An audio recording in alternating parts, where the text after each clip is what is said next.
Hare Krishna. A warm welcome to all of you for today's Gita Life session. The topic for the day is the ultimate perfection. All of us want to live a meaningful life.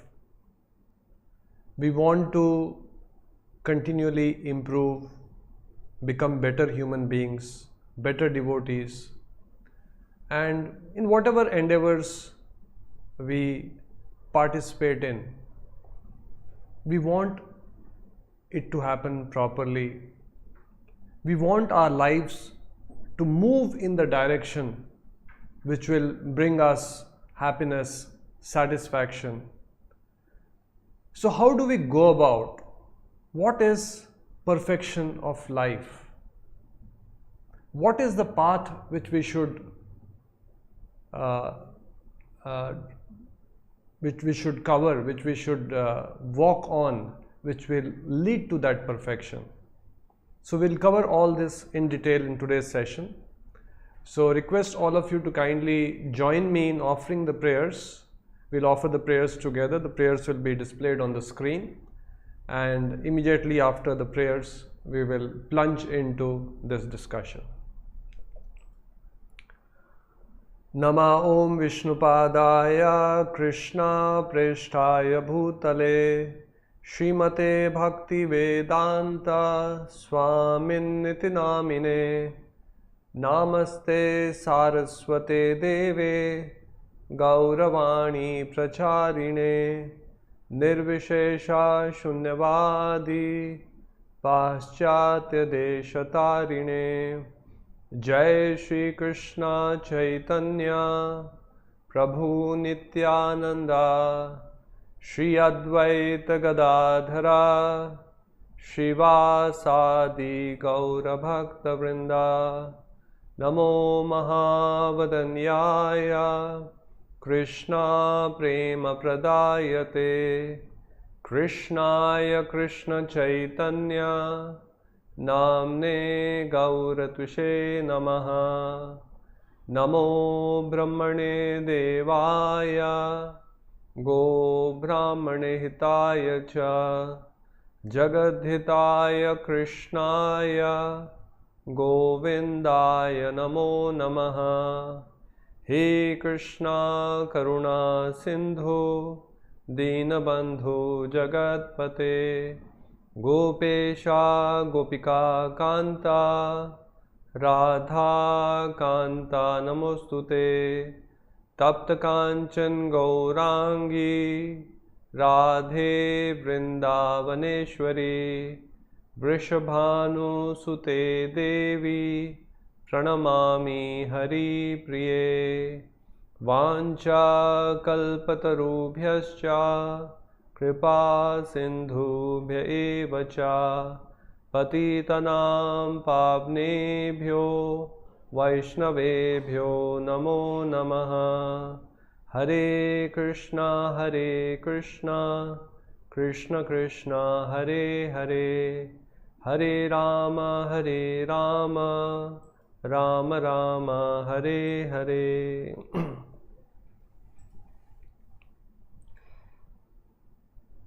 So the topic for the day, the ultimate perfection.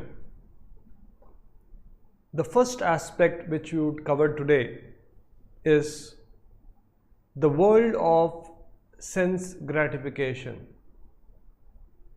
I repeat, the world of sense gratification. Srila Prabhupada very often uses this word sense gratification. What is sense gratification? We have the five senses: eyes, ears, nose, tongue, touch, the skin. And when these senses come in contact with the sense objects, when we see something which is very beautiful, when we hear something which is very melodious, very pleasing to the ear, there is an experience, there's a sensation of happiness. When we put something which is very tasty on our tongue, something which is very delicious, there is an experience of pleasure. In other words, we are gratifying our senses, fulfilling the requirement of the senses, and we experience some pleasure. That's why all of us are trying different ways, different means to increase the gratification of our senses, with the underlying assumption that for me to become happy, I have to gratify my senses more and more. More gratification means more happiness. That's the underlying assumption. And if you see, this material world is a world of sense gratification. Advancement means advanced ways of gratifying the senses, gorgeous ways of gratifying the senses, elaborate ways for gratifying the senses. All advancement in all fields, it's all about, like for example, now we have television, we have channels, 700 odd channels. Anything you want to watch, any time of the day, you can watch. Anything you want to hear, any time of the day, you can hear. It's a big advancement compared to 20 years, 30 years back, where you had a cassette player, where you had, video tapes. If you want to watch a movie, first you have to go to the market, get that tape. You had limitations as to how much you can watch, how much you can hear, how much you can see. And we are living in a quote-unquote advanced world. It's good in one sense, yes, nothing wrong about advancement, but this underlying assumption that more and more gratification means more and more happiness is wrong. And that's why we see in today's world, although people cannot pinpoint the reason, if somehow we could measure, all what we have done is for our happiness, so that we can be more happy. And to be happy is not a wrong thing. In fact, Anandamayo Bhyasa, the quality of a soul, intrinsic quality of the soul is to enjoy. We being Amsha of the Lord also is for enjoyment. The Lord is enjoying with His innumerable devotees. In fact, He has created innumerable devotees, innumerable living entities for His enjoyment. And we being Amsha of that Lord, we also want to be happy. We also want to experience happiness. That's a common denominator in our lives. So the desire to be happy is not wrong. It's not a sin to be happy. But how do we go about achieving that desired end result? We can, broadly speaking, adopt two paths. One path is the path of sense gratification. And the second path is the path of we trying to serve the Lord, please the Lord, rather than serving our senses. We serve the Lord, we please the Lord, and the Lord reciprocates by infusing in us real happiness, spiritual happiness, lasting happiness. Broadly speaking, there are two ways. So this materialistic civilization means pursuing this path where we think that happiness means gratifying the senses more and more. But Krishna in the Gita says, Yehi samsparshaja bhoga. This very happiness which comes by samsparsha, by senses coming in contact with the sense objects, dukkhayona hi evate, is the cause of our misery. We want happiness, we want unadulterated happiness, we want lasting happiness.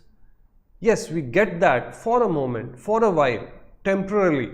but it always follows. If we are little introspective, we are little intelligent, that happiness becomes the cause of our distress, which we don't want. We want unadulterated happiness. We want real happiness. We want happiness that will satisfy us. But this happiness does not satisfy. There's always hankering for more and more. And we end up caught in this rat race.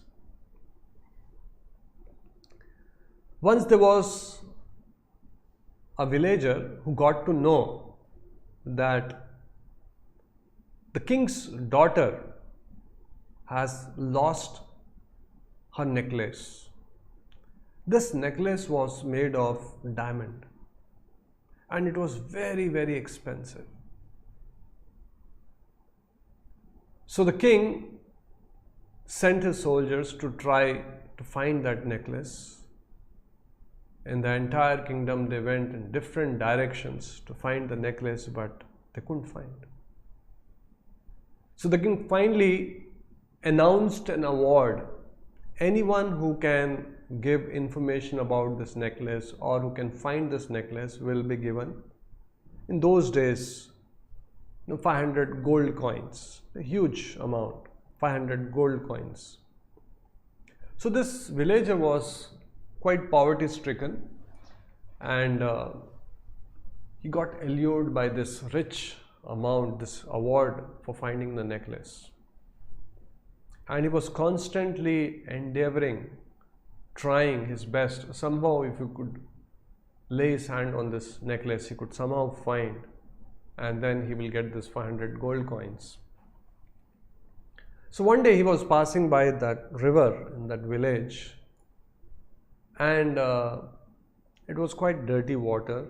Maybe the sewage from the nearby industries was also probably put into this river. So he was passing by this thing, he saw some kind of shimmering, sometimes when there is some kind of a reflection, some shimmering in that water which looked something like a necklace, a diamond necklace. So he saw that from a distance and he said, looks like this necklace here. He came near to that river and put his hand in that water. It was a fairly dirty water. And he tried, without agitating the water too much, somehow if he could lay his hand on the necklace which he was about to see, which he was seeing. He tried his best, but he couldn't get that necklace. But he was quite determined. The award was very alluring. It was not easy to give up. So he rolled up his sleeves and this time, instead of hand, put his whole arm inside the water and tried his best somehow if he could locate that necklace. Tried for a while, but again he was quite disappointed, he couldn't find the necklace. But still he could see that something like a necklace simmering on that water. Being very determined, this time he thought, does not matter, let me dive into this river. Who knows, that necklace is deep down in that riverbed, stuck in something. And this time he removed his clothes and plunged into that dirty river, which otherwise people won't do it. Sometimes for our happiness, sometimes for our satisfaction, we have to end up doing things which we know is not good, which is not very pleasant, but we do it for some reward, for some gain. So he plunged into that river and tried his best to somehow figure out where that necklace is, but in vain. He couldn't find the necklace. So he came out of the river and the whole body soaked with all kinds of obnoxious things, that effluent which was there in the water, the dirt sticking to his body. And he was quite disappointed that in spite of trying so much, in spite of endeavoring so much, he finally couldn't get the necklace. Then he saw one saintly person passing by that way. And the saintly person was quite surprised seeing him in, completely covered with all that mud and muck and dirt from that river. So I asked him, what are you doing? So initially he was reluctant, because if he tells the saintly person, if assuming the saintly person puts his hand onto this necklace and somehow he finds it, he will lose this award. That's how in this world there is a competition. If my sense gratification is compromised, I try not to share information with others. So, but nevertheless, think that he is a saintly person. He revealed his mind and he said that I am looking for this necklace.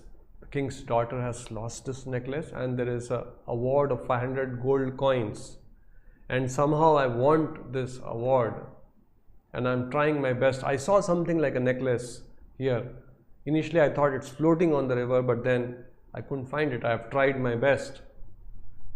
So saintly person, being a wise man, said that you have tried in the river. You have also plunged into the river and gone deep inside to look for the necklace. You have tried going down, but have you tried looking up? This person couldn't understand, but finally, having heard from the saintly person, he looked up and he saw that from the branch of that tree, the necklace was dangling. And the reflection of that necklace is what he was seeing in the water. And although he was seeing something like a necklace on the water shimmering, but he couldn't actually find the necklace when he was trying to locate, because necklace was up there dangling from the branch in the tree. Likewise, Krishna in the Bhagavad Gita says that this material world is like an inverted banyan tree. Just like on the side of a river, if you see a banyan tree, there will be a reflection of that banyan tree in that river, and the reflection will look upside down.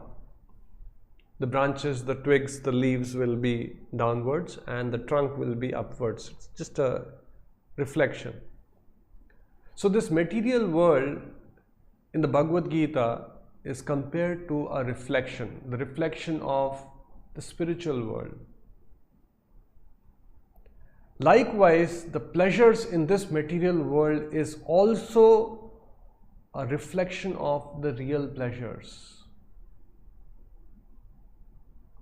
That's why these pleasures are called illusory pleasures.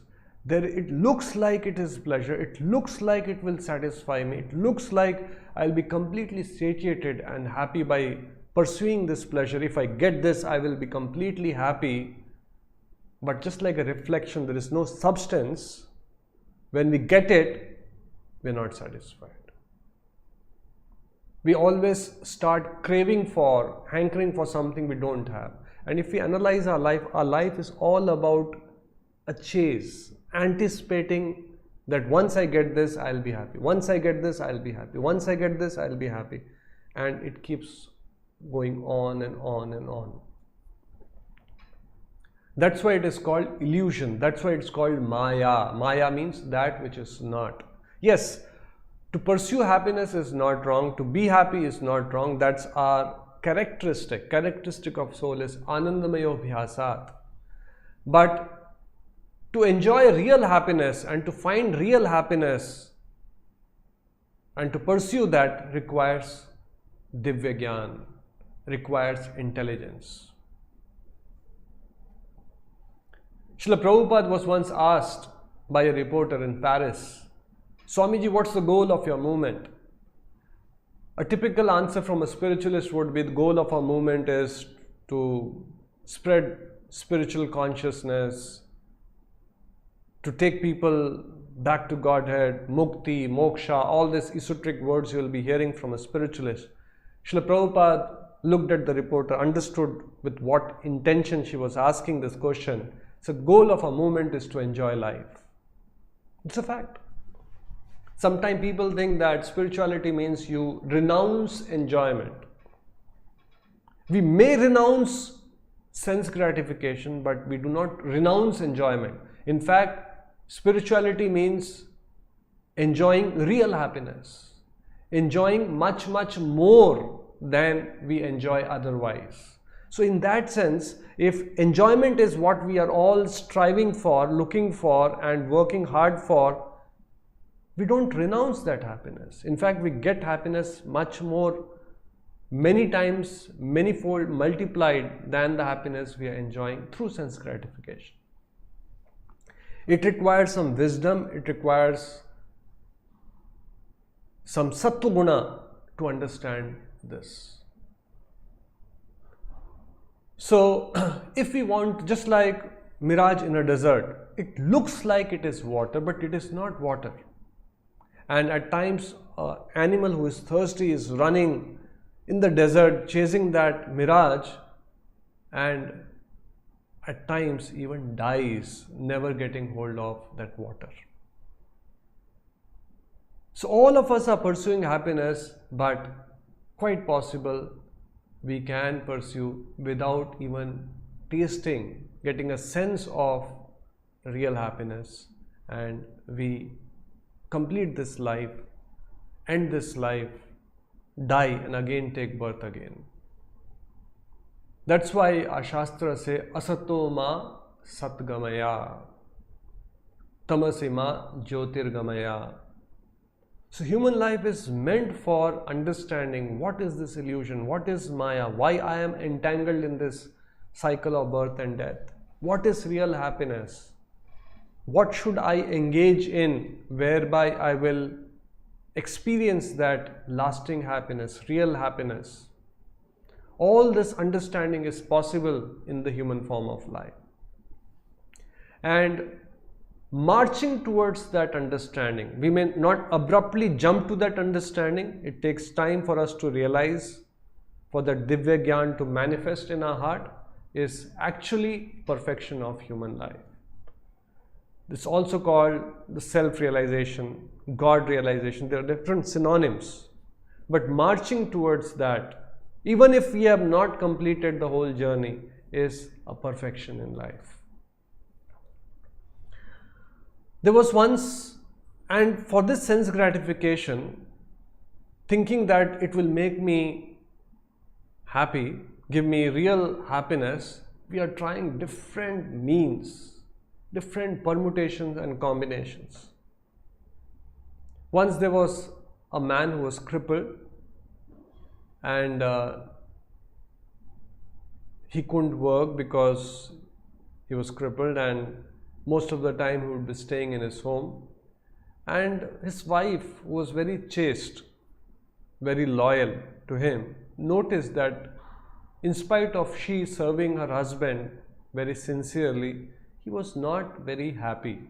He was not very cheerful. At times he was depressed. And she, being a chaste wife, always wanted her husband to be served nicely so that he can be happy. So one day, this is some olden days when, so this wife took the opportunity and asked the husband that I have tried my best to sincerely serve you, but somehow I feel that you're not happy. What is the reason? Is there some lacuna, some shortcoming in the way I am serving you, or the way I am, is there some shortcoming in me? Now, having asked this very directly, the husband thought for a while and finally thought, better let me reveal my mind to my wife. And he revealed his mind, saying that, to tell you very frankly, to tell you very honestly, whenever I peep out of the window, that house, what you see there, actually there is a prostitute who lives there. And I see many people who can afford her services come and spend time with her. I also have a longing, I also have a desire. Somehow I've tried to control my mind, my desires, but somehow it's troubling me. I also have a longing, burning desire to also spend time with her. She's very beautiful. Whenever I have glanced at her from our house, I've seen her to be extremely beautiful, and that's how her charges are exorbitant, and not everyone can afford her. Somehow there's a burning desire that if I can also get an opportunity to be with her, spend time with her, enjoy with her. And he revealed his mind to the wife. Now wife, since her duty was to serve her husband and do anything which will make her husband happy, said, let me try if I can help fulfill your desire. So she actually went to that house, the prostitute's place, and agreed to do some menial jobs in house in terms of cleaning the place. And when she was asked for the salary, she said, no, let it be a small, I have some time, spare time, and let me just do it as a seva. She didn't actually reveal the whole reason. And every day she would go to that place and she would clean the place, and she would do it very sincerely. And the prostitute also noticed that she was working very sincerely, and the place there was a remarkable change in that place. It was very clean and she was doing it very well. One day she asked, you've been coming for many months now. I'm very happy with your services and you have not been also accepting anything from me. Tell me what I can do for you. Tell me if anything I can give you in return for the wonderful services which you have rendered. So this lady reluctantly asked, actually I don't want anything, but I am helpless and I'm asking you, I'm making this request reluctantly. So she said, no, please don't be reluctant. Please ask what you want. I'll try my best to give you. So then she revealed her mind that this is my husband, this thing, unfortunately he has fallen, he's got very attracted to you and he is longing for your company, but we can't afford. So prostitute for a while thought, what kind of husband is this person? In spite of having such a chaste, apparently good looking wife, he is longing for my company. Nevertheless, since this lady had requested, she agreed. She gave her time, date and time. You can please send your husband. So the day the husband came to this prostitute, she actually, as a process to entertain the guests, she cooked very nice, wonderful eatables, a nice feast, and just to entertain the guest, she served that feast personally. First, the entire thing was served on a silver plate, silver cups, silver bowls, everything, silver crockery. She was quite rich and she could afford that. Served all the things on a silver plate and made him eat. So he felt very blessed being served by that prostitute and eating on a silver plate, nice delicious eatables. And after he had finished, she insisted you should have something more and put a golden plate in front of him, and started serving the same eatables, same rice, same dal, same sabji, same sweets on the golden plate, golden crockery, golden cups, golden spoons. And he started eating because she was requesting, no, please have something more. And then she started inquiring, how do you like this? Is it different? At one point of time, this person said, why are you asking this question? It's the same dal, it's the same sabji. How can it taste different? Are you crazy? You're asking this, does it taste different? Are you crazy asking such a question? So the lady in return asked, looks like you are crazy. Just like by serving the same eatables in different plates in silver or gold does not make that eatables taste different. Likewise, it's the same happiness. Just by a different body will not serve you a different kind of happiness. It's the same happiness. Why are you so mad longing for this happiness when you have such a wonderful, beautiful, chaste wife with you? You're wanting the same thing, just the body is different. Ingredients are the same. The body made of flesh, bone, mucus, urine, everything. Are you crazy? So this man got a sense of what she is trying to say, came to his senses and left that place. So this happiness, what we are looking for, as I mentioned earlier, nothing wrong about pursuing happiness. But this happiness, our scriptures say, is a reflection of the real happiness. That's why it does not satisfy us. That's why we're always longing for, hankering for something we do not have. Take any rich man in this world who has all the comforts and luxury. He's also wanting something for him to be happy. More the wealth, more the unhappiness, more the dissatisfaction, more the longing, more the hankering. That's why we end up in a rat race. Everyone is working hard. Everyone is working hard. For what? To be happy. Are they happy? No. If we can somehow measure the happiness what an average man is enjoying today, minus all this advancement what we have made in last 30 years, 40 years, 50 years, man 50 years back was much happier. Led a much more holistic, better life, was much more healthier. Maybe yes, some diseases we have found some medicines or some cure, but overall the standard of happiness was much higher. Some of us may agree with it, some of us may not agree with it. Just because we have a palatial house does not mean that we will experience happiness. Just because we have more gadgets does not mean that it will make us happy.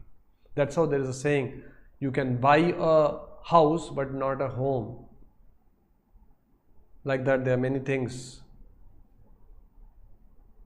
So, and I raised this topic as mad world of sense gratification. Let me share with you another nice article which I came across.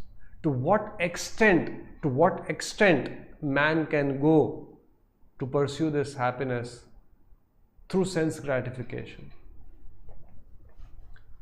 You all can Google and search for yourself. The most expensive coffee in this world,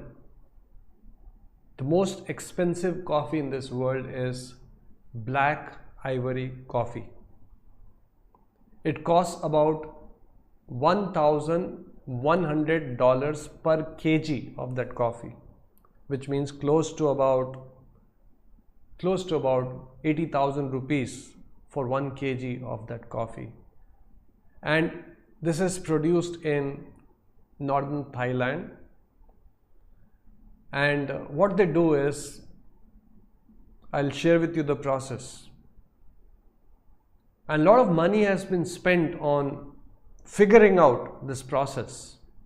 In fact, $3 million was spent by a researcher just to perfect this coffee, the right kind of a taste, so that people are willing to pay, as I said, $1,100 for 1 kg of this coffee. It takes about 33 kgs of cherries, the coffee bean, to actually produce this 1 kg of this coffee. So what they do is, they feed the elephants with this cherries, which are actually having the coffee beans, And the process is that this elephant's gut acts like a pressure cooker, and the cellulose, the proteins on that coffee bean, over a period of 2 days while this bean is in the stomach of the elephant, it reacts, those acids acts on that cellulose covering and also the proteins. And the elephant is also fed with some bananas and different fruits. So they all get mixed together, crushed inside the stomach, and since the food ferments, the fermentation process gets triggered, and after a couple of days when the elephant poops, excretes, some of the coffee beans are crushed, some of the beans are intact in that elephant dung, that poop. And the ladies actually take hold of that poop or that elephant dung and search out for that beans which are undigested. That's why about 33 kilograms of these beans produce just 1 kilogram, because all others are digested. And now because that fermentation process has happened in the stomach, and because the elephant is also fed with bananas and other fruits, so the whole thing gets a very fruity flavor. Generally in a coffee there is some element of bitterness, and that bitterness is removed and it gets a very, very fruity, pleasant flavor. Now mind you, this coffee everyone cannot afford it. Only rich people, the tourists. Per cup of coffee it's $50. That means you pay about close to 4,000 rupees for 1 cup of coffee. You can Google for yourself and search black ivory coffee, elephant's poop. You just write elephant poops coffee, you will get that articles. Many articles are there. See, to the extent man can go to gratify the senses. Just to give you a glimpse, we have taken all kinds of coffee. It does not satisfy us. It is not giving us lasting happiness. We want to taste something different, a different variety. And we don't mind picking up those beans from the dung of an elephant so that we can get a better taste on our tongue, better flavor. There's a researcher who has worked on it, spent some $3 million in this whole process of researching and come up with this wonderful coffee, which is so exotic and only rich people can afford. It's available only in some selected 5-star hotels. Only some rich, affluent people can afford $50 for a cup of coffee, which otherwise you can get for $2, $3. So that's why I call this mad world of sense gratification. For what? To be happy. And that happiness is actually elusive. The second point, which is very important for us to understand, that this human form of life where we are trying for perfection, trying to lead and achieve happiness, lead a meaningful life, although it is very, very valuable, this human form of life, our scripture says it is temporary. It does not last. Labdhva sudurlabham bahu sambhavanti. After many, many lives we have got this human birth, and although it is very valuable, it is temporary. A day will come when we will lose this human body. We are not eternally human beings. There are 84 lakh species of life, 84 lakh yoniyan. So we have to be cautious. We have limited time. In that limited time, we have to work towards that perfection. Asato ma satgamaya. We have to tread that path which will lead to satgamaya. Tamasi ma jyotirgamaya. Come to light. It takes time. We have to tread that path. Once there was a person, he was having only one son. His name was Hare. And everyone in the household was very attached to that son, the wife. And he also would spend time with that son. And as usual, the daytime he would go to the fields. He would cultivate his fields. So one day this child was diagnosed with very high fever. He was rushed to the hospital and he was diagnosed with cholera. They tried giving medicines so that he can get cured. Unfortunately, 3-4 days later, this boy collapsed and died. So the wife was completely grief-stricken, completely shattered, crying, not able to reconcile how did he die, why he died untimely, what mistake they did. She was crying, she was inconsolable. But this person, this farmer, although yes, he felt sad, but he was not crying. In fact, next day he even went to his fields for his work. So in the evening when he came back, his wife approached him and he says, "What kind of person are you? I don't see a drop of tears in your eyes. You were also attached to your child, but why is it that I don't see a drop of tear in your eyes? Are you not grief-stricken?" So he said, "Actually, I am confused. I am in a dilemma." So the wife said, "What's the confusion? What's the dilemma?"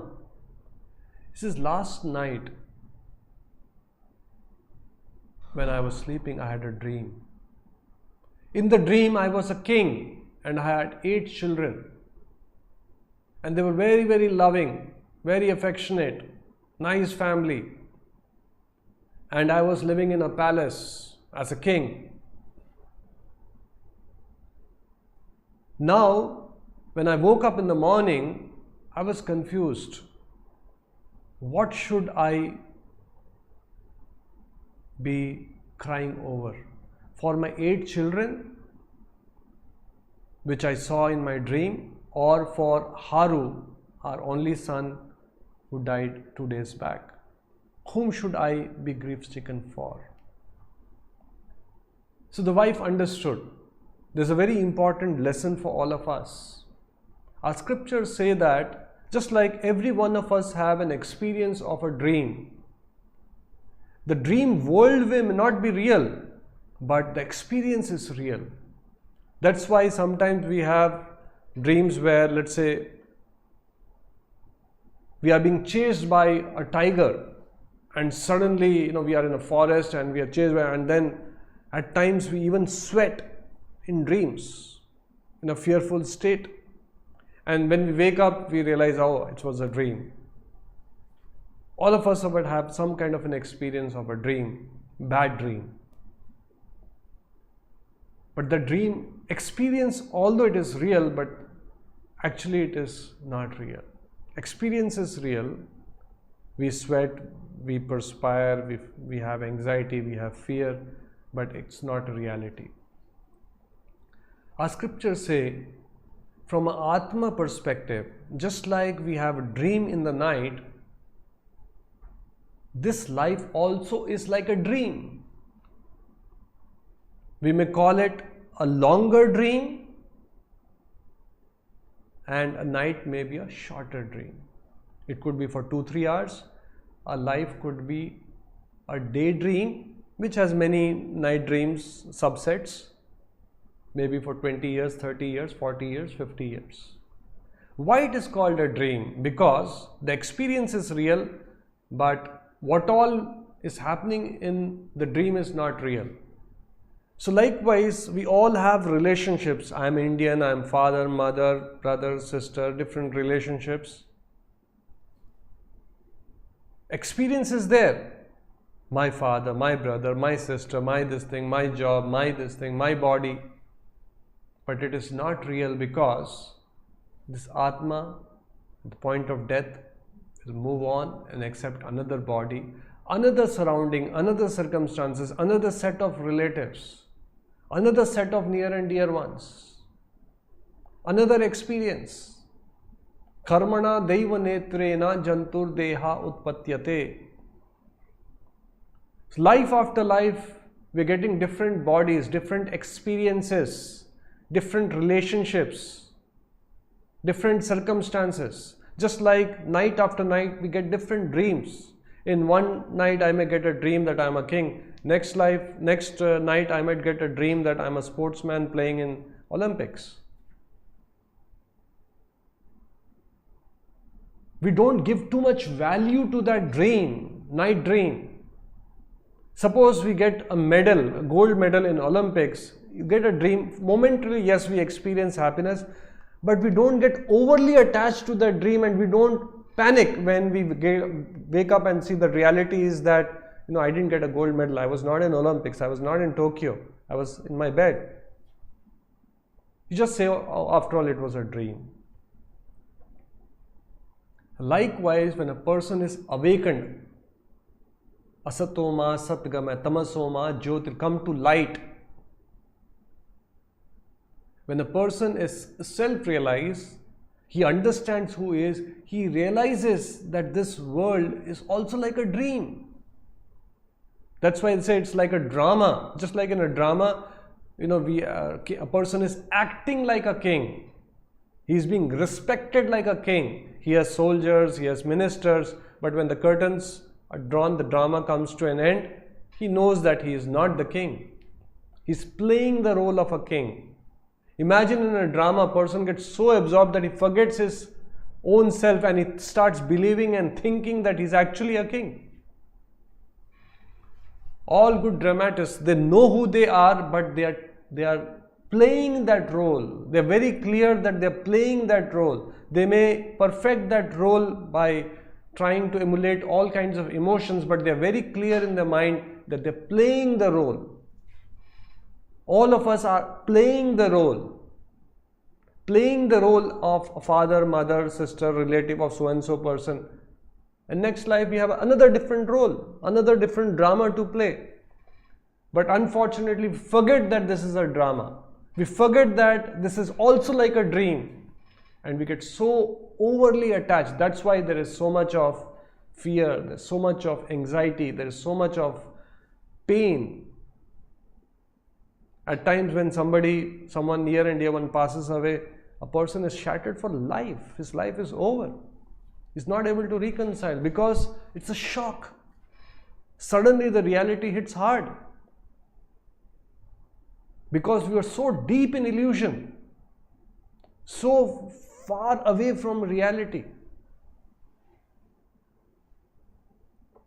So the perfection of life is to break that illusion, to come out of that false world which we have created,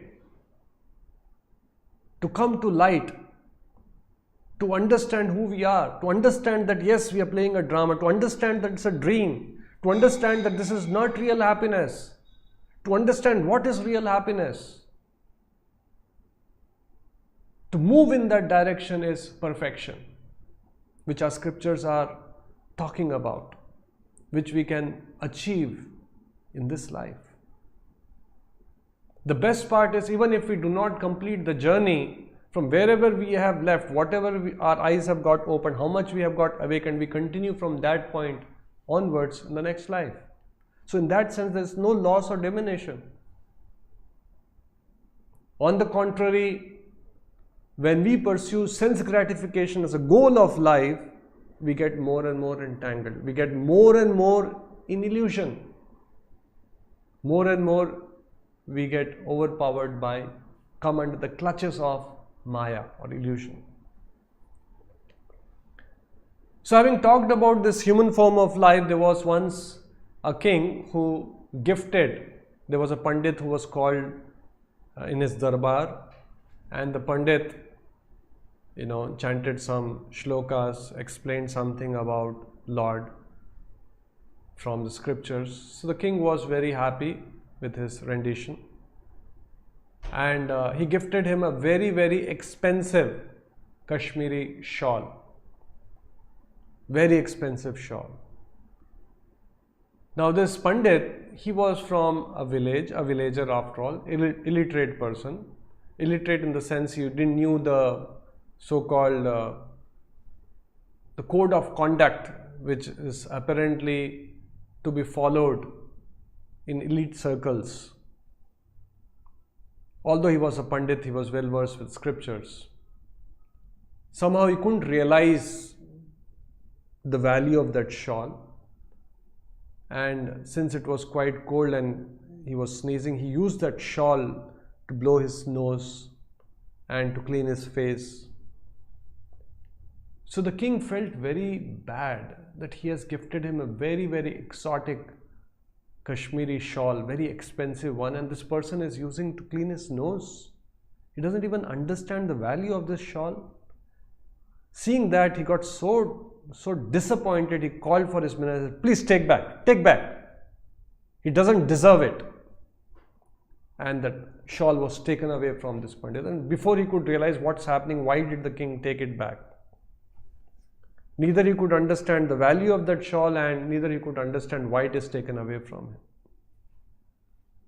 Likewise, all of us are gifted with this human form of life, gifted with this opportunity.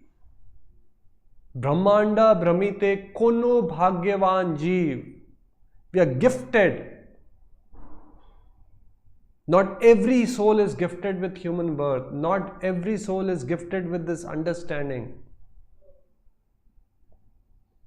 If we do not realize the value of that gift, value of this human form of life, value of this developed intelligence, and use that intelligence, just like that Pandit used it for blowing his nose and cleaning his thing.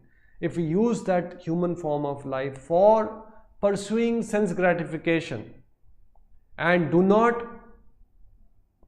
work towards the perfection of life, we are wasting this human form of life. We are leading our life irresponsibly, and this opportunity will be snatched away, will be taken away.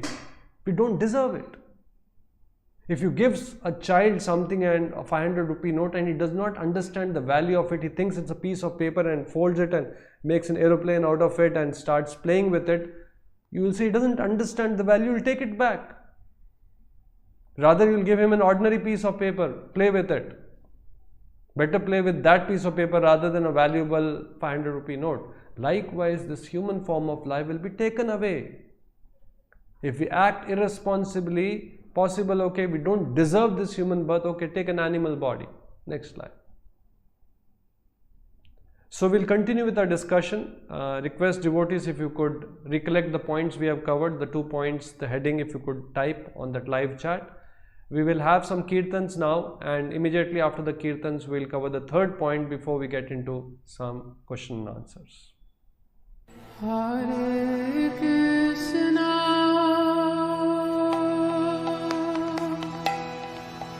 Hare Krishna,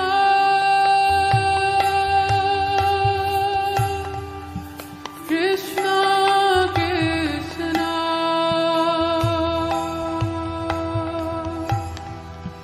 Hare Hare,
So to recap what we have so far covered, the first point we covered was the mad world of sense gratification, where we covered that how our desire to be happy is pursued through more and more of sense gratification, which is not the right way to experience real happiness, lasting happiness.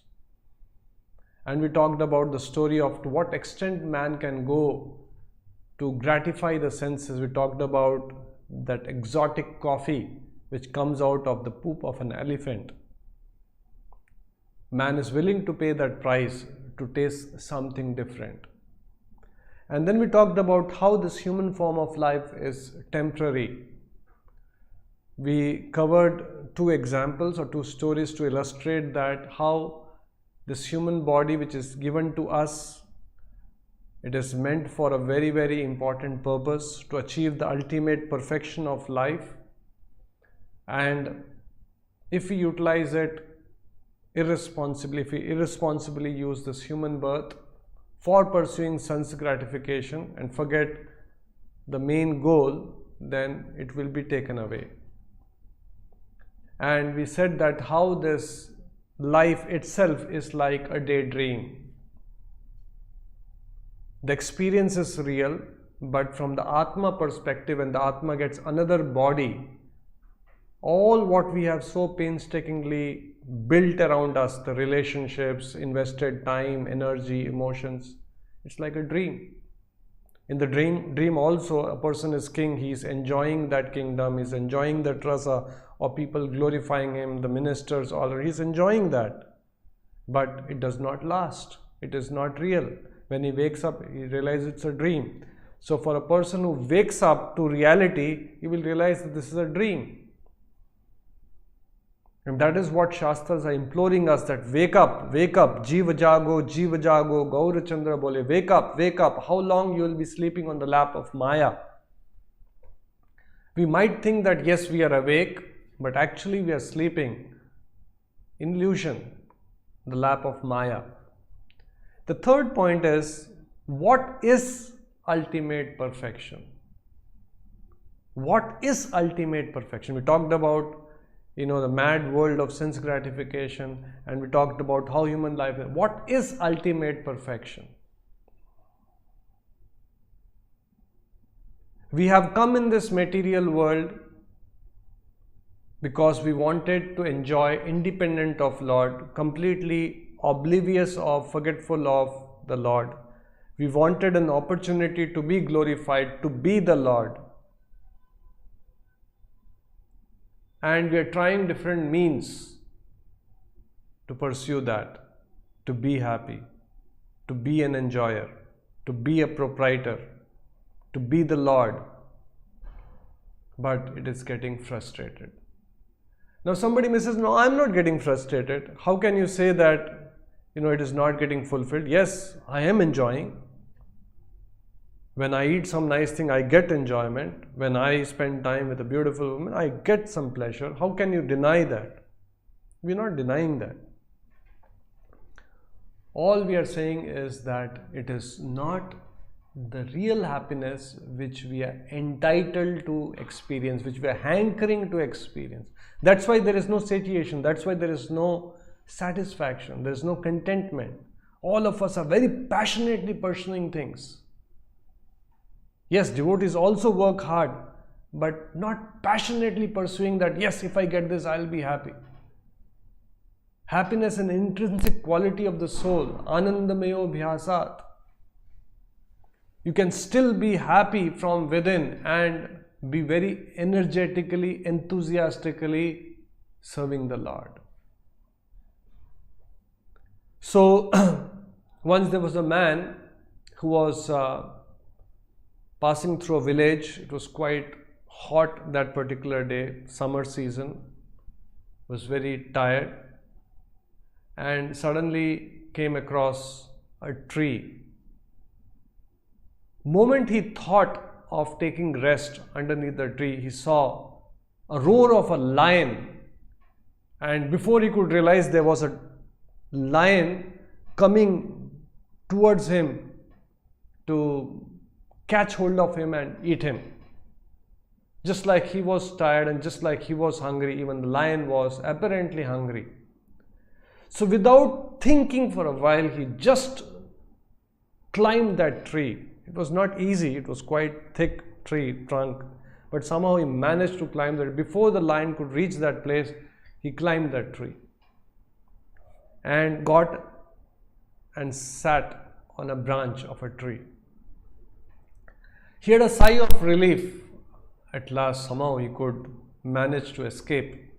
And when he saw down, the lion was looking up towards him, waiting when he'll fall, when he'll come down so that he can have a nice feast. Apparently, the lion also was quite hungry.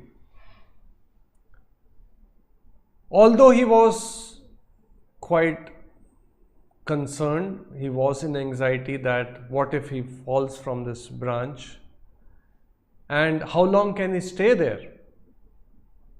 When he becomes hungry, how will he manage? He can't be sitting there on the branch waiting for the lion to go. So then he suddenly tried to, knowing that okay, he should have another hold, he looked up and he saw there was another branch on top of him, and suddenly he saw some honey dripping. There was a honeycomb on that branch and there was honey dripping from that particular comb. And because he was hungry, he was thirsty, he just put his hand and that honey fell on his hand and dragged out his tongue, fell on his tongue, and it was very, very sweet, very, very tasty. And because he was hungry and tired, it was pure nectar for him. And he started enjoying that honey. He also noticed that on that branch he was seated, there were two mouse. One was black in color and another one was white in color. There was nibbling on that branch, that particular branch, especially at that point where it was connected to the main tree. They were nibbling on that and he became even more fearful that what if they nibble on that branch and what if the branch falls. So he tried lifting his hand to somehow hold that branch, and he noticed that honeycomb and the honey was dripping, and since he was tired and hungry, he started tasting that honey. And when he noticed that these two mouse, the white and the black one, they were moving in circles, one after the another, in circles around that branch. And he got so, although yes, there was a lion sitting beneath him, waiting for him, and the branch on which he was seated was being nibbled by two mouse, black and the white one. Somehow he got so absorbed in tasting that honey that he forgot both of them. Our state is also like that. In this particular example, the lion actually refers to death.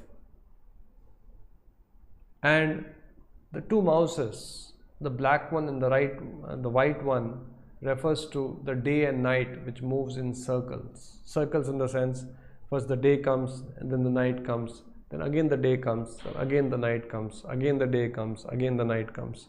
With every passing day and night, it is eating away our life. Is eating away our life. We have fixed time, whatever the lifespan we have. With every passage of day and night, our life is getting reduced. Although yes, we celebrate our birthdays, but with the understanding that we have limited number of years to live, the time is getting spent. And the lion below waiting for us is that mrityu, the kala. With a time will come when even if we do not like, we will have to die. We have to leave this body. And the honeycomb with that honey dripping and we tasting that honey refers to the sense gratificatory pleasures which we get so enamored with, get so absorbed in, that we forget that we have limited time. With every passage of day and night, our life is getting reduced, and a day will come when we have to leave this world and go, which is nothing but the death. So what is perfection of life? Perfection of life is, rather than completely absorbed in illusory pleasure and chasing them madly, we come to our senses. We realize that we have this wonderful opportunity, this human birth, to achieve that perfection. What is that perfection? To purify our lives, purify ourselves of all the vasanas, purify our chittam, purify ourselves of all the base qualities: lust, greed, pride, envy, jealousy, the tendency to lord over. Develop our attachment to the Lord and extricate ourselves from this repeated cycle of birth and death. In fact, our Vedas talk about Chatur Purusharthas, the four Purusharthas: Dharma, Artha, Kama and Moksha. Dharma means following dharmic principles. If we follow dharmic principles, we will be blessed with prosperity. Whatever sense gratification is required, Dharma, Artha will be blessed with prosperity, and whereby we will be able to satisfy whatever desires we have. Kama, knowing that we have material desires, suddenly we will not come to our senses that these desires should not be pursued, it's not in my self-interest. Follow dharmic way of life, you will get the artha, by which you can satisfy our kama, and eventually aim towards moksha, to extricate ourselves from the cycle of birth and death. So long as we are caught up in the cycle of birth, it is an illusion, like a daydream or a night dream. Experience is real, but it is not factual. It's like a shadow. Just like that, we took an example of that shadow of a necklace. He's trying his best to find that necklace, but he's not getting hold of that necklace because there's actually no necklace. It's a shadow of a necklace. The very fact that there is a shadow, which is not the real substance, indicates that there is real substance somewhere. And what is that real substance? The real substance is the real happiness. The real substance is the reality, the supreme absolute truth, the supreme Lord, which we can achieve in this life. That is the ultimate perfection which our scriptures are expecting us, wanting us to pursue, to march towards, to walk towards, to try to achieve. And as I mentioned earlier, it is only possible in human birth, only possible in human life. Even though human life is very valuable, we have limited time. It is temporary. That Pandit given a shawl, if we do not use it responsibly, it will be taken away. I gave example of a child is given a 500 rupee note. The child does not understand the value, makes a boat out of it and tries to play with it. The father or parents will take it away. What to do? He doesn't understand the value. But to a grown-up son who understands the value, he'll be giving it that 500, and he will very properly deal with it, intelligently deal with it, knowing its value. So let us all pray to the Lord, pray to Srila Prabhupada, that we get that good sense and make the best use of this human birth and march towards that ultimate perfection. So we'll take up some questions. This question is from Devansh More. Krishna in the Gita tells us to perform one's duty without attachment and surrender the results unto him. How to implement these principles? I chant 3 rounds a day and follow the sandwich program to read Gita. perform one's duty and surrender the results, a practical application would be whenever we are working, we get some results. For example, a person is working in the office. At the end of the month, he gets result, gross result in the form of the salary, the paycheck. Many are working for that.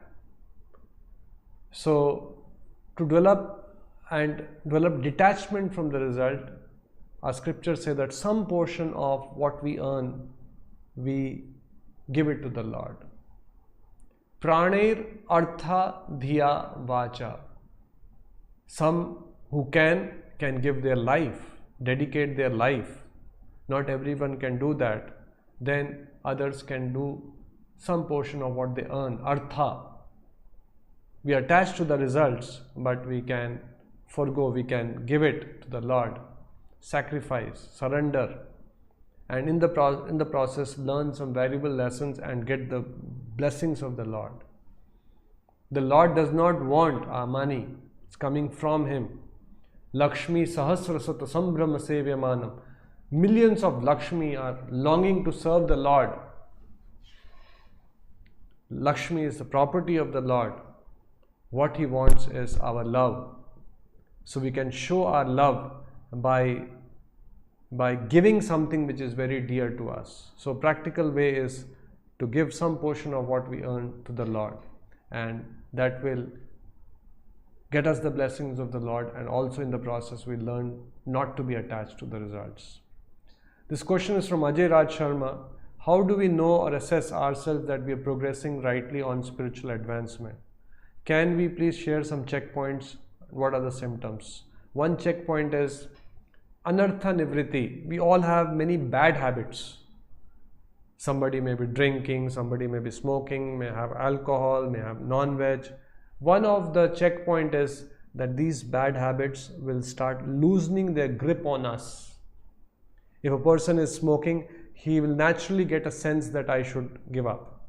If a person is a non-veg, he will say that, okay, no, I should be a vegetarian. I should not unnecessarily kill innocent animals for my taste buds.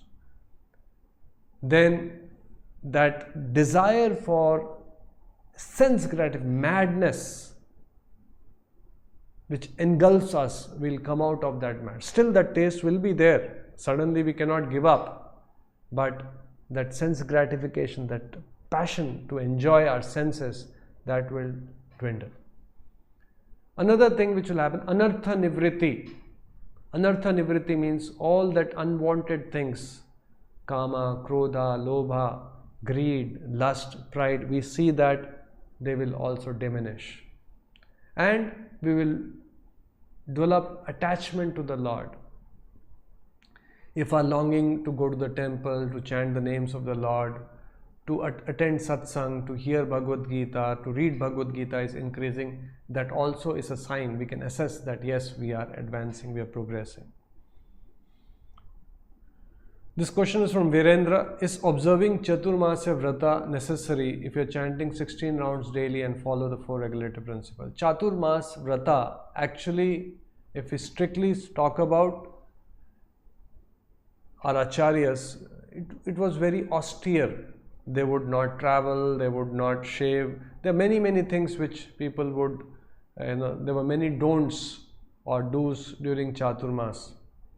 But as a token, Srila Prabhupada has given us very simple things. As a token to respect that thing, 1 month we don't take leafy vegetables, another month we don't take curd, another month we don't take milk. It is a very simple austerity which Srila Prabhupada has given us. It is better if we can follow it. Otherwise, if a person feels that also is too much, and a person is chanting 16 rounds, no problem, what can be done? But if we follow, it's good for us. What is the difference between spirituality and religion? People give different explanations, but what they really are they same or different? Please explain.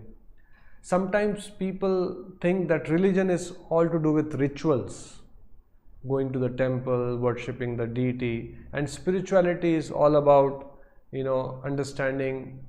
For many people, spirituality means to be ethical, to be a good human being, to have faith in God, but need not be engaging in some rituals. to do meditation, to read some good books, to read some scriptures, and they understand religion to be more of, all the rituals, all the ceremonies, abhisheka, all those things which happens in a temple. So that's the understanding what I have got to. So a lot of people may even say that I am a spiritual person, but I am not very religious. So in what they are actually saying is, I am not a person who is fond of all the rituals, going to the temples and having darshan and pilgrimages, but I believe in God and I have faith in Him. I am a good person, good human being, as what the Lord wants us to be. So that is, according to them, spirituality. This question from Rajiv: why are we chasing dreams when the reality of life are different? We are chasing dreams, we are caught up in a rat race because we are in illusion. We are in Maya. Maya means that which is not. Only when we wake up, we realize that we were sleeping. In sleep, we are dreaming. We don't realize that we are sleeping. The experience is there. Only when we wake up, we realize that we were dreaming, and we also realize that we were sleeping. So our present state in that sense is like a sleep, a slumber on the lap of Maya. When we get awakened, when we get self-realized, we realize that yes, we are in ignorance and we are in Maya. We were in Maya. This question is from Soni Ashpal. It is said that we are born 4 lakh times as human beings. So was curious to know if this is our last human birth or we are supposed to born again as humans, depending on karma. It is not a fact. Nowhere in the scriptures it is mentioned that we are born 4 lakh times as human beings. It is not mentioned anywhere. What is mentioned is there are 4 lakh human species. There are 84 lakh species, out of which 4 lakh are human beings, in the sense people with different consciousness. A person who is who's completely barbaric, completely uncultured, has no understanding of God, is very materialistic, he is also a human being. A Paramahamsa, a pure devotee of the Lord, is also a human being. So there are many types of human beings. Different types, different species are 4 lakh types. But it is not a fact that we get 4 lakh human births. If we get one time human birth and we act very irresponsibly, we can not get human birth again. We can glide back to animal species. This question is from Virendra. Is Bhagavad Dharma a major part of Sanatan Dharma along with Shaivism, Shaktism? Bhagavad Dharma is basically studying our scriptures, Bhagavatam, and chanting the holy names of the Lord. It is, yes, integral part of Sanatan Dharma.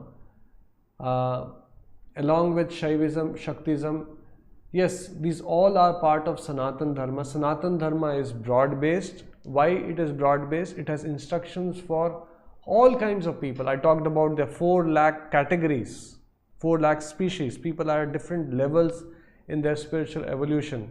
For each of these 4 lakh people, there are some instructions, some representative of the Lord, so that they can go from that level to the next level. That's how you have different religion, Shaktism, Shaivism and all that thing. But Bhagavad Dharma, that is chanting the names of the Lord, reading about the Lord, glorifying the Lord, Shravanam, Kirtanam, Vishnu Smaranam, this is a very evolved state. This question is from Ashwini Sahu.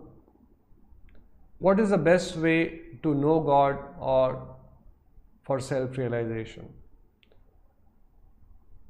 The best way in ours, given by our scriptures and also specifically mentioned for this age of Kali, the best way for God realization or self-realization is to chant the names of the Lord. We talk about it very often, but it's a fact that for us to get delivered, for us to work towards that ultimate perfection, we need to come in touch with the Lord. The Lord, the Lord's instructions, the Lord devotees. There are many incarnations of the Lord, avatars of the Lord. Avatara means that one who incarnates, comes in a form which you and me can perceive, can interact with. Deity, Archa Avatara is one form which we can serve, which we can see, we can have darshan. Likewise, Nama Avatara, Shabda Avatara, the Lord has descended in the form of the name. All other avatars, although are quite potent, but there are many do's and don'ts. For example, deity, you have to actually, for having darshan, you have to go to the temple. If you have to worship the deity, you have to be in a very, very clean state. You should have taken a bath. If you have to visit the temple, there are temple timings. You can only visit during that time. Whereas this avatara in the form of Shabda, the name of the Lord, is very merciful that there is no hard and fast rules. Anytime, anywhere, any day, by anyone with no prior qualification, you can chant the names of the Lord and get in touch with the most munificent, merciful, potent incarnation of the Lord. Nam Nam Akari Bahuda Nija Sarva Shaktis. The Lord has invested all His energies and potencies in His name. So when we chant the names of the Lord, we should have faith that we are actually associating, we are actually touching the Lord. We are coming in contact with the Lord. Just like iron, when it comes in touch with the fire, iron also gets the heat and light. It also becomes like fire. It also becomes red hot. Likewise, our chittam, which is impure, when we come in touch with all pure Lord, who is all powerful, who is reservoir of Sat Chit Ananda, that Shakti also flows into us. Sat Chit, the knowledge, Ananda, that happiness, the real happiness which we are trying to experience, that also flows into us. Chittam, our chittam becomes purified, the real knowledge awakens, Divya Gyan Hridaya Prakashito, and we awaken. Even if a person is illiterate, if he starts chanting the names of the Lord, this knowledge will awaken. He will realize that he is not the body, he is a spirit soul. So the best way to know God and to pursue self-realization, to march towards ultimate perfection, which is also mentioned in our scriptures, is to chant the names of the Lord. So thank you very much for joining us today. It was nice to have all of you with us today for this discussion. Look forward to having you again. Same time next Sunday, 4:30 p.m. Hare Krishna.